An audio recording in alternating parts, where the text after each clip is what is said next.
نصیحت ہے جو سیدھا راستہ چاہتے ہیں، جن کو طلب ہے، تلاش ہے. وَإِنَّا لَنَعْلَمُ أَنَّ مِنكُم مُكَذِّبِينَ، اللہ فرماتے ہیں اور ہمیں پتہ ہے تم میں بہت سے لوگ انکار بھی کرتے ہیں، تو ہم غافل نہیں ہیں. لیکن آگے اللہ نے ایک دھمکی دے دی، وَإِنَّهُ لَحَسْرَةٌ عَلَى الْكَافِرِينَ، اللہ نے فرمایا کہ یہ قرآن قیامت کے دن کافر کے لیے حسرت کا سبب بنے گا، افسوس کا سبب بنے گا. جو لوگ بھی اس پہ عمل نہیں کرتے ان سب کے لیے یہ قرآن قیامت کے دن حسرت اور افسوس کا ذریعہ بنے گا کہ کاش عمل کر لیتے. وَإِنَّهُ لَحَقُّ الْيَقِينِ، اور یہ یقینی چیز ہے، برحق ہے. فَسَبِّحْ بِاسْمِ رَبِّكَ الْعَظِيمِ، پس اے نبی آپ اس رب کی پاکی بیان کریں جو عظمت والا رب ہے. کیوں اللہ کے نبی کو اس سورت کے آخر میں حکم دیا گیا کہ اس رب کی بڑائی بیان کریں؟ اس لیے حکم دیا گیا کہ اللہ کی بڑائی ایک دفعہ دماغ میں آ جائے تو پھر اللہ کی باتیں سمجھ میں آنا آسان ہو جائیں گی. ابھی ہم اللہ کو ویلیو نہیں دیتے، ہم اللہ کو زیادہ ویلیو نہیں دیتے. ہم ان چیزوں کو ویلیو دیتے ہیں جو ہمیں نظر آ رہی ہیں. دکان سے نظر آ رہا ہے بھائی پیسہ آ رہا ہے، تو ویلیو کس کو دے گو آپ؟ دکان کو. وہ میں نے ایک چھوٹا سا بچی کا کلپ بنایا نا کہ ہمیں رزق کون دیتا ہے؟ اللہ تعالیٰ. گھر میں کون لاتا ہے؟ ابا. پکاتا کون ہے؟ جی اماں. کھاتا کون ہے؟ اس بچی نے کہا میں کھاتی ہوں. تو بچوں کو یہ تو بچہ سب سے زیادہ مانوس کس سے ہوتا ہے؟ ماں سے. وہ یہ سمجھتا ہے کہ میرے لیے رزق دینے والا کون ہے؟ میری ماں ہے. بچہ باپ کو زیادہ لفٹ نہیں کراتا، حالانکہ اس ماں کو اور اس بچے کو دونوں کو کون کھلاتا ہے؟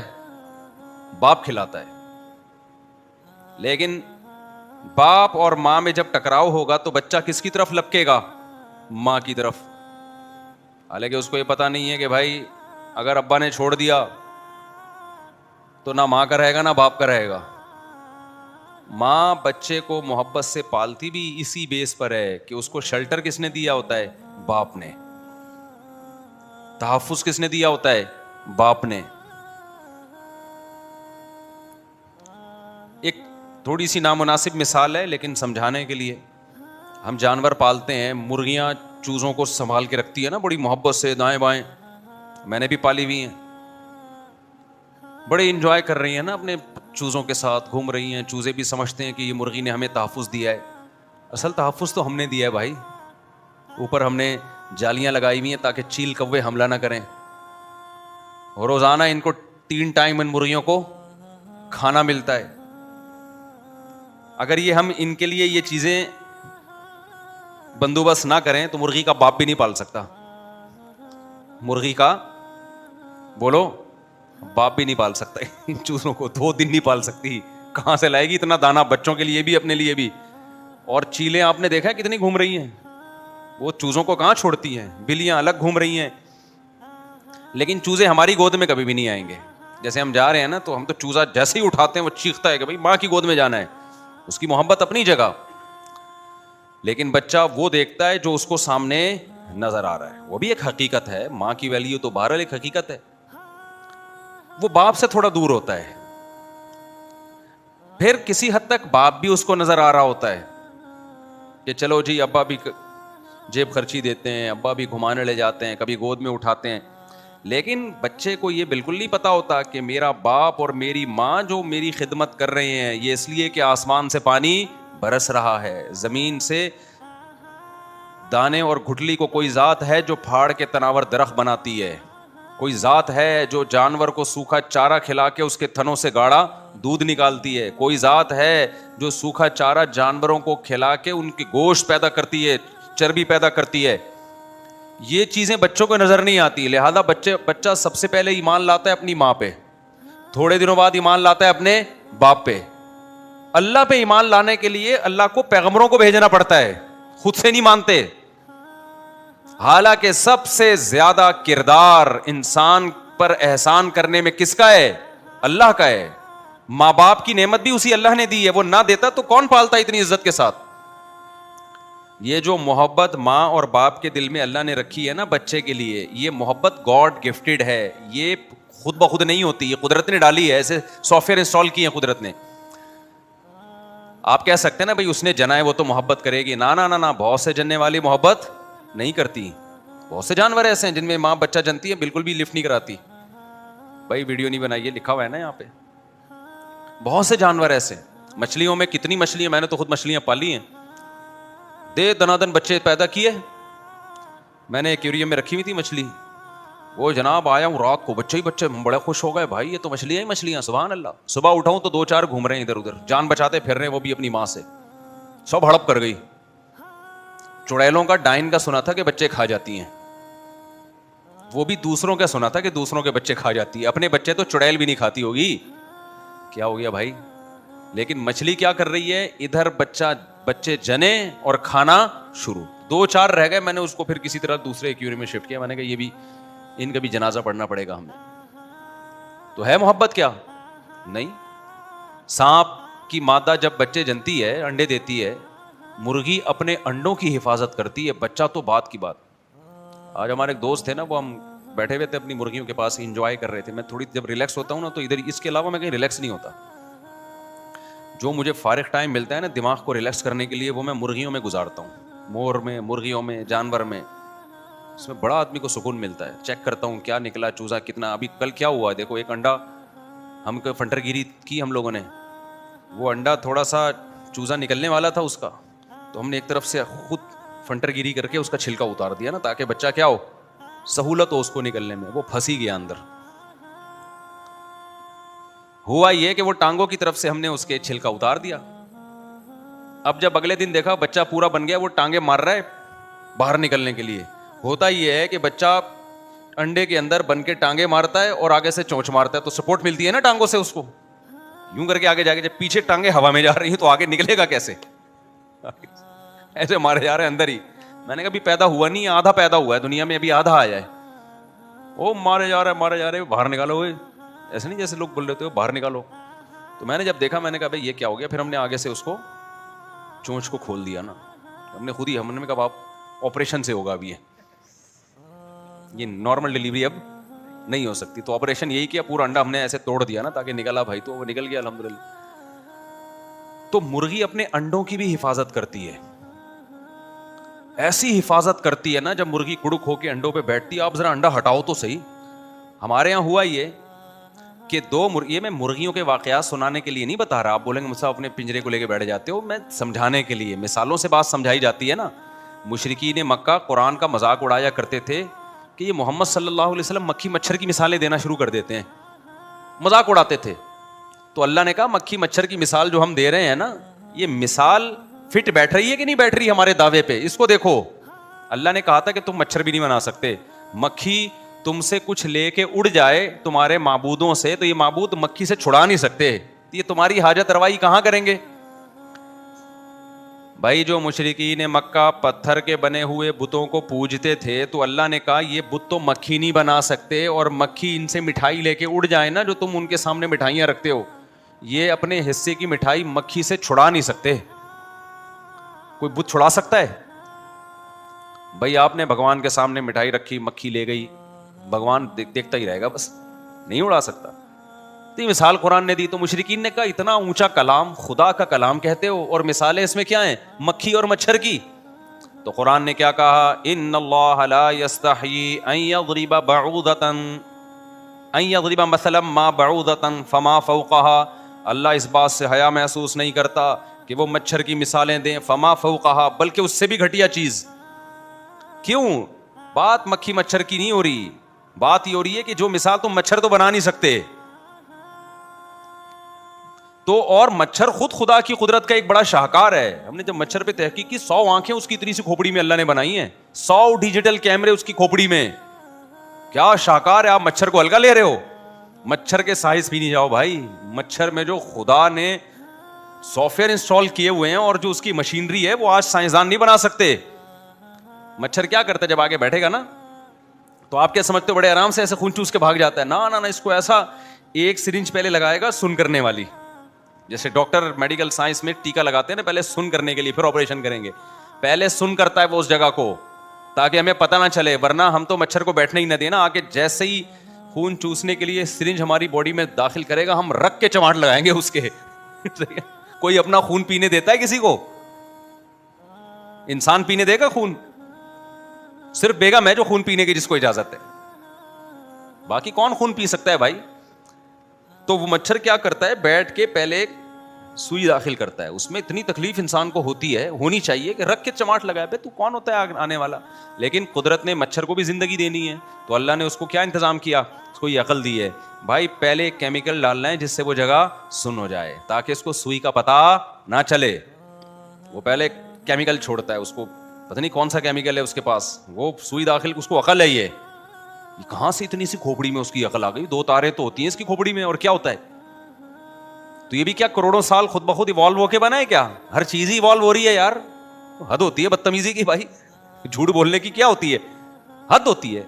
کس کس چیز کو آپ فرض کرو گے کہ یہ بھی فرضی, یہ بھی فرضی, یہ بھی فرضی. تو میں جلدی سے بات کو سمیٹوں, وہ میں انڈوں کی مثال دے رہا تھا نا, تو یہ جو اللہ نے ماں کی ممتا لوگوں کے دلوں میں رکھی, یہ اللہ نے رکھی ہے. اللہ نہ رکھتا تو نیچر میں اتنی عقل نہیں ہے کہ وہ خود سے محبتیں دلوں میں ڈال دے, ورنہ. تو میں مثال دے رہا تھا مرغی کی.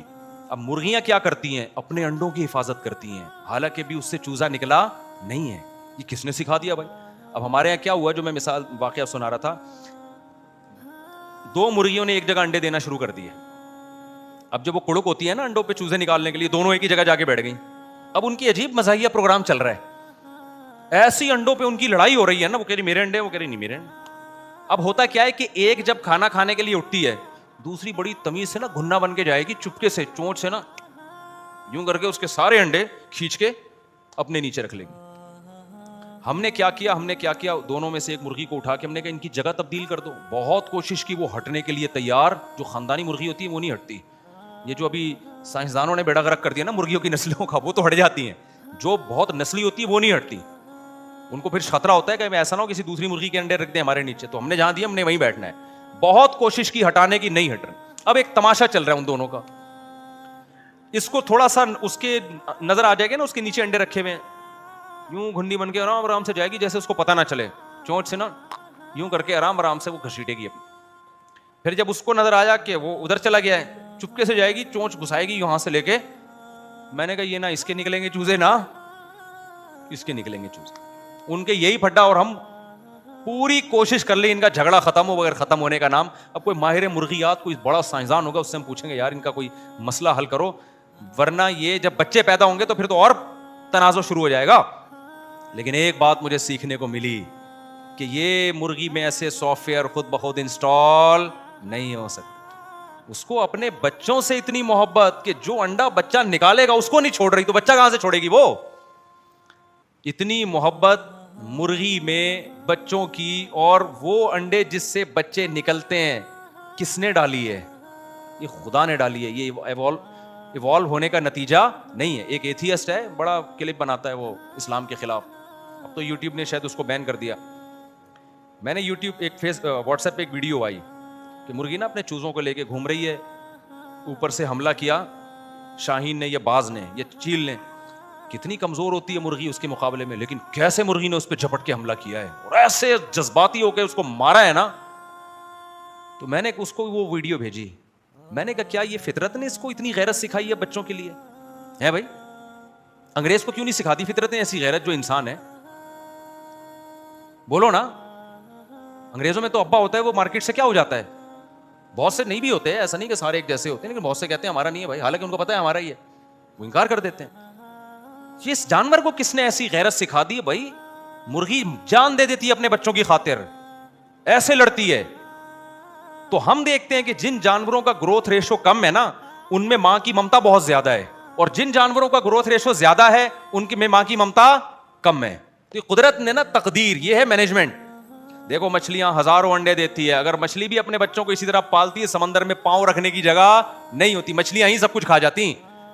خدا نے اتنی نسل مچھلی کی پیدا کی, اللہ نے کہا کہ جب تیرے بچے پیدا ہوں گے تو کھا جا, 2-4 بچ گئے, وہی نسل کو برقرار رکھنے کے لیے کیا ہے, کافی ہے. سانپ ہزاروں انڈے دیتی ہے, سانپ کی مادہ, اگر سانپ کی مادہ وہ انڈے نہ کھائے اور بچے نہ کھائے تو سانپ ہی سانپ ہوں, اتنی اسپیڈ سے نسل بڑھے. قدرت نے کیا کر لیا, ان کے دماغ سے ماں کی ممتا کا عنصر نکال لیا کہ قدرت جتنا سانپ پیدا کرنا چاہتی ہے نا اللہ تعالیٰ, وہ اس سے بھی پیدا ہو جاتے ہیں. وہ ایک آدھ بچ کے نکل گیا بس وہ کافی ہے. وہ پھر جانوروں سے بچتا بچاتا وہ چند ایک ہی نکلتے ہیں, اس سے ان کی جو نسل ہے اس میں جو گروتھ ریشو ہے وہ اعتدال میں رہتا ہے. لیکن جن جانوروں کا گروتھ ریشو کم ہے ان میں, اور جتنا کم ہوگا نا ان میں پھر ماں کی ممتا کے ساتھ باپ بھی انوالو ہو جاتا ہے. انسان کا بھی گروتھ ریشو کم ہے, یہ جو کہتے ہیں نا زیادہ ہے یہ غلط کہتے ہیں. انسان کا ریشو, انسان ان مخلوقات میں آتا ہے جس کا گروتھ ریشو کم ہے. تو اس لیے اللہ نے انسان میں بھی کیا رکھی ہے, ماں کی بے تحاشا محبت, باپ کی بھی محبت ڈال دی اللہ نے. کیونکہ یہ جو ہم کہتے ہیں نا 8-10 بچے زیادہ, یہ فیملی پلاننگ والوں نے دماغ خراب کیا ہے, ورنہ اصل میں یہ زیادہ قدرت کی نظر میں زیادہ نہیں ہے. اگر زیادہ ہوتے نا تو اللہ باپ اور ماں میں اتنی محبت نہ رکھتا, کیونکہ وہ محبت بچے کی زندگی کے لیے کیا ہے, ضروری ہے. تو میں جو اصل بات لے کے چلا تھا, بچہ جو اس کو نظر آتا ہے نا اس پہ ایمان لاتا ہے, جو نظر نہیں آتا اس پہ ایمان. بچہ ماں سے محبت کرتا ہے کیونکہ ماں اس کو کھلاتی ہوئی نظر آ رہی ہے. ابا کی تو تنخواہ ہے وہ اکاؤنٹ میں ڈال دیتے ہیں, بیگم کو پیسے دے دیے, تو ابا سے بچہ بعد میں مانوس, تھوڑے دنوں بعد پتہ چلتا ہے اچھا ایکچولی یہ ابا ہیں, ابا بھی کا بھی کوئی کردار ہے, ٹھیک ہے نا, دیر سے. اور سب سے آخر میں کس پہ ایمان لاتا ہے, اللہ پہ. وہ اتنا, کیونکہ اللہ تو حالانکہ سب سے زیادہ احسان کس کا ہے میرے بھائی, اللہ کا ہے. اللہ میاں بارش برسانا ہی چھوڑ دے, صرف ابا مارکیٹ سے کیا ہو جائیں گے, بچے پھینک کے چلے جائیں گے, عورت اپنے بچوں کو بھول جائے گی قحط سے جب مرنے لگیں گے, اور جاپانی یا چائنیز ہوگا تو کھا جائے گی. چائنا کی ماں نہیں چھوڑتی اپنا بچہ, لیکن اگر قحط پڑا نا تو چائنا والوں کے پاس یہ آپشن بھی ہے کہ اپنا ہی بچہ کھا جاؤ, کیونکہ وہ سب کچھ کھا جاتے ہیں, تو وہ کھا جائیں گے اپنا بچہ, چینگ پونگ کرتے ہوئے کیا کریں گے, کھا جائیں گے. تو جب سب کچھ ہی کھا گئے تو یہ بھی کھا جاؤ نا. وہ پھر عقل سے بھی استعمال کرتے ہیں, کہتے ہیں ایکچولی مرنا تو ہے, اس نے بھی مرنا ہے اور ہم نے بھی مرنا ہے, تو یہ تو ہمیں کھا نہیں سکتا. وہ عقل بھی استعمال کرتے ہیں نا. بھائی ہم تو شرعی مسئلہ بیان کریں گے کہ دوسرے کی جان, اپنی جان بچانے کے لیے دوسرے کو قتل کرنا جائز نہیں ہے, دونوں اللہ کی قدرت سے مرے. بس یہ نہیں ہو سکتا کہ میں مر رہا ہوں تو چلو اب دونوں میں سے ایک نے تو مرنا ہے تو ایسا کر میں تجھے کھا جاتا ہوں میں تو بچوں گا نا, اور وہ کہیں ہاں بات بڑی معقول ہے. ایسا نہیں ہوتا, دونوں مرو بھلے بھوک سے, کھانے کی اجازت نہیں ہے. لیکن چائنا والے تو عقل کو استعمال کرتے ہیں نا, وہ کہتے ہیں یار دونوں نے جب بھوک سے مرنا ہی ہے تو بہتر ہے کہ یہ اس کو کھا کے ایک کی تو جان بچے نا.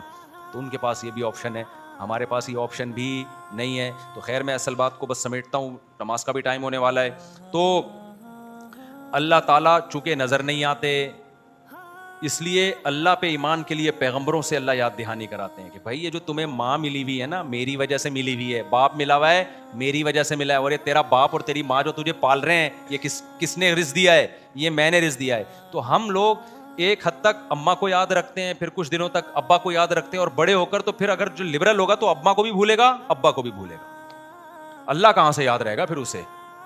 تو اللہ نے تبھی تو اپنے بعد والدین کا حق بہت زیادہ بیان کیا کہ تینوں کو یاد رکھو, ان تینوں کا تمہاری تربیت میں سب سے زیادہ کردار ہے. اور دیکھ لو جو لوگ مذہب سے جتنا دور ہیں نا وہ ان تینوں سے اتنا دور ہیں. میرے سامنے نا یورپ کے اور انگریزوں کی تعریفیں مت کیا کرو کہ اخلاق اچھے. میں کہتا ہوں یار جتنے مرضی اچھے ہوں گے اخلاق, میں اس کا انکار نہیں کر رہا, لیکن اپنے ماں باپ کو کیوں بھولتے ہو بھائی تم یار. اخلاق کا سب سے زیادہ محل تو تمہارا باپ اور تمہاری ماں ہے. وہ اولڈ ہاؤس کیوں ہے تمہارے یہاں اتنے, یہ تمہاری کتنی بڑی کالک ہے تمہارے چہرے پہ بھائی, اتنے سارے اولڈ ہاؤس کیوں بنے ہوئے ہیں؟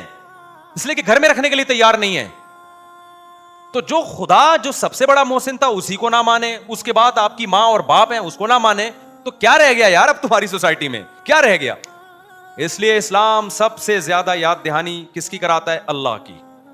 پھر اللہ کے بعد ماں اور باپ کو ویلیو دیتا ہے اسلام کہ یہ پیرنٹس ہیں تمہارے. سب سے پہلے کون ہے؟ اللہ. پھر کون ہے؟ قرآن میں کتنی آیتیں ہیں, قُلْ مَا أَنفَقْتُم مِّن خَيْرٍ فَلِلْوَالِدَيْنِ وَاعْبُدُوا اللَّهَ وَلَا تُشْرِكُوا بِهِ شَيْئًا وَبِالْوَالِدَيْنِ احسانا. ایک اللہ کو مانو, ماں باپ کے ساتھ احسان. ایک اللہ کو مانو, ماں باپ کے ساتھ. اللہ کے بعد ہمیشہ کون آ رہا ہے؟ والدین آ رہے ہیں. تو یہ قرآن جو ہے نا ہمیں ان چیزوں کی طرف گائیڈ کرتا ہے. دنیا میں کوئی کتاب ہمیں ان باتوں میں رہنمائی نہیں, نہ کوئی فزکس کی کتاب, نہ کوئی کیمسٹری کی کتاب, نہ کوئی میتھ کی کتاب. تو اب قرآن کہتا ہے اگر کوئی میری ان ہدایات پر عمل نہیں کرے گا, خدا کو نہیں مانے گا اور خدا کی نہیں مانے گا, تو انہو لحسرۃ علی الکافرین, جو انکار کرنے والے لوگ ہیں یہ قرآن قیامت کے دن ان کے لیے حسرت اور افسوس کا ذریعہ بنے گا. اللہ چھوڑے گا نہیں, ایسے عذاب دے گا پھر اللہ تعالیٰ. تو بھائی عقل مندی کا تقاضا یہ ہے کہ اللہ اس کے رسول کی تعلیمات کو دل و جان سے فالو کرنا شروع کر دو.